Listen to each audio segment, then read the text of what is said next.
បាទគ្រប់ជ្រាបសួរពុកម៉ែបងប្អូនទាំងអស់គ្នាបាទក្នុងបណ្ដាញសង្គមទាំងអស់បាទរៀមច្បងទូចធំទាំងអស់ជាទីគោរពបាទថ្ងៃនេះបណ្ដាខ្ញុំបាទនរិទ្ធមានជាប្រភេទអង្គថ្មត្រីសំលៀងពុកណាបាទអង្គថ្មត្រីសំលៀងដែលលោកខាងការពារសុពីវុឌ្ឍនឹងខាងសង្គ្រាមសង្គ្រាមនោះបាទហើយនឹងខាងអំពើអំព័ន្ធខាងផ្លូវងងឹតបាទក៏ដូចជាស្នេហ៍រ៉ូស៊ីលូដូនឹងបាទគឺពិសេសពិសាលណាស់បាទហើយថ្ងៃនេះផងដែរខ្ញុំបាទមានចំនួន3អង្គបងណាបាទថ្ងៃហៀងថ្មត្រីសំលៀងនេះមានច្រើនដែរបងណាបាទច្រើនដែរសម្រាប់ពុកម៉ែបងប្អូនដែលគោរពស្រឡាញ់ចង់បានបាទអាចទំនាក់ទំនងបាទហើយយ៉ាងទូថ្លៃទេបងណាបាទទូថ្លៃទេពុកម៉ែបងប្អូនណាចូលចិត្តស្រឡាញ់នៃវត្ថុស័ក្តិសិទ្ធិថ្មត្រីសំលៀងនេះបាទអាចទំនាក់ទំនងតាមលេខឬតាម Telegram បានព្រោះណាបាទហើយថ្ងៃនេះផងដែរខ្ញុំមាន3អង្គនេះគឺពិសេសណាស់ពុកម៉ែបងប្អូនបាទវាជាប្រភេទកន្លែងលោកសលៀងបាទខ្ញុំជូតប្រេងព្រោះណាបាទជូតប្រេងអញ្ចឹងមើលអត់សូវដឹងថាកន្លែងណាសលៀងមិនសលៀងបាទប៉ុន្តែនេះកន្លែងដែលមិនទាន់ជូតប្រេងកន្លែងនេះគឺកន្លែងសលៀងមកច្អូដៃខ្ញុំនេះសលៀងឡើងជ្រុងឡើងរលោងរៀងខុងបាទរៀងខុងកន្លែងដៃខ្ញុំឆោតហ្នឹងបាទគឺកន្លែងលោកសលៀងហើយនេះកន្លែងដែលលោកអត់សលៀងគឺសាច់សអញ្ចឹងឯងបងណាបាទសាច់សលឿងដូចមាសអញ្ចឹងតែកន្លែងលោកសលៀងគឺកន្លែងកម្មៅក្រហមកម្មៅជាប់នេះហើយក៏វល់មកខាងនេះនេះមកខាងនេះពេលកាលណាជូតប្រេងទៅជាមើលអត់ចង់ដឹងបាទបើខ្ញុំអត់ជូតប្រេងអត់អីទេបាទនៅច្បាស់ចេះមើលទៅស្អាតហើយខ្ញុំចង់ឲ្យសាច់លោកឡើងពណ៌ឡើងឲ្យស្អាតបន្តិចទៅក៏ជូតប្រេងបន្តិចទៅបាទ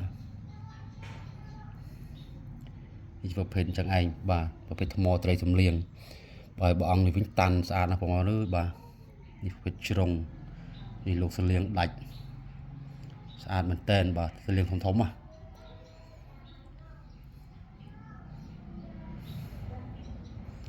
ស្អាតធំប្រភេទប៉ុនមេដៃគឺខ្នាតបន្តោង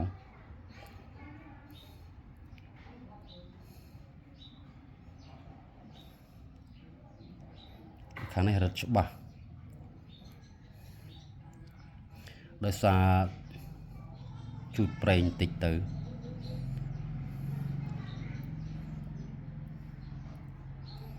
ពេលលោកសលៀងអញ្ចឹងទៅមើលទៅដូចជារបៀបចេញពីក្នុងមកពណ៌លឿងទៅវិញបាទពណ៌លឿងដូចមាសអញ្ចឹងនេះកន្លែងលោកសលៀងបងប្អូនបាទ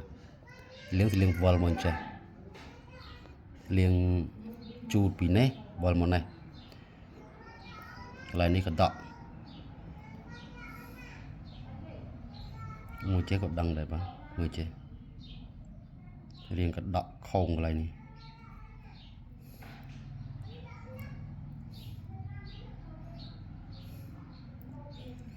បាទជាប្រភេទថ្មត្រីសំលៀងនេះក៏មិនស្រួលរកដែរបងប្អូនបាទហើយតម្លៃក៏អាចថាសមរម្យធូរថ្លៃទេបាទហើយក៏នេះសំលៀងខាងនេះបាទរៀងស្រួចចេះឯងហើយអង្គនេះតាន់ស្អាតណាស់បងប្អូនបាទតាន់ស្អាតហើយអង្គសនេះក៏ពណ៌លោកស្អាតដែរបាទក៏ទៅលៀងពិសេស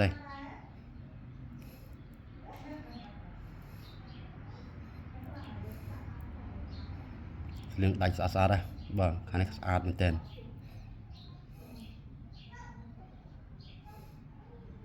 សលៀងដូចយើងនេះចឹងបាទបងប្អូនខ្លះថាមិនដឹងថាខ្ញុំកាត់ឬក៏ឆាបទេការពិតអត់ទេ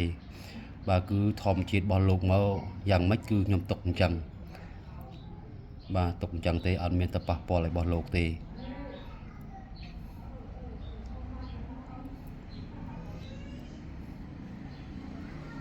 បាទខ្នាតបន្តោងទូចបាទនេះខ្នាតបន្តោងប៉ុនម្រាមដៃប៉ុនមេដៃនេះធំជាងមេដៃបាទហ្នឹងហើយអរគុណច្រើនពុកម៉ែបងប្អូនបាទវីដេអូខ្ញុំបាទនរិទ្ធមានប៉ុណ្្នឹងទេបាទសូមអរគុណច្រើនក៏សូមគោរពលា